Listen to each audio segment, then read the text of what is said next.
केळीच्या पानावरून झालेल्या वादात कल्याणच्या कृषी उत्पन्न बाजार समितीमध्ये एका व्यावसायिकाची हत्या झाल्याची खळबळजनक घटना घडली आहे।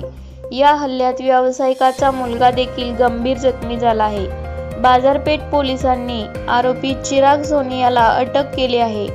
मात्र दिवसाढवळ्या शेकडो लोकांसमोर घडलेल्या घटनेमुळे एकच खळबळ उडाली आहे। कल्याणच्या कृषी उत्पन्न बाजार समितीमध्ये चिमनलाल कालरा आणि त्यांचा मुलगा कार्तिक कालरा हे केळीचे पाने विकण्याचा व्यवसाय करतात। या बाजारात चिराग सोनी नावाचा तरुण देखील केळीच्या पानाचा व्यवसाय करतो। रविवारी सकाळी केळीची पाने एका ट्रकमधून बाजारात आणली गेली।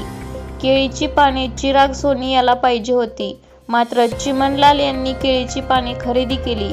यावरून दोघांमध्ये जोरदार वाद झाला। या वादानंतर चिमनलाल कालरा यांनी चिराग सोनी याची तक्रार करण्यासाठी बाजारपेठ पोलीस ठाण्यात जात असताना चिराग सोनी याने धारदार कैची घेऊन चिमनलाल कालरा यांच्या दिशेने आला। त्याने कैचीने चिमनलालवर सपासप वार केले। त्यांचा मुलगा कार्तिक मध्यस्थी करण्यासाठी आला, त्यालाही त्याने जखमी केले। चिमनलाल जागीच ठार झाले, तर मुलगा कार्तिक गंभीर जखमी झाला। चिमनलाल यांची पत्नी देखील त्या ठिकाणी पोहोचली।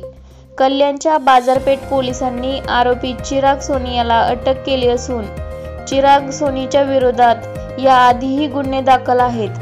हल्ल्याच्या वेळी चिराग हा नशेत होता।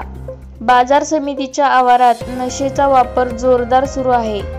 या बाजारात जे वाद होतात ते नशेबाज करतात। मात्र एका व्यावसायिकाची दिवसाढवळ्या हत्या झाल्याने कल्याणमध्ये एकच खळबळ उडाली आहे।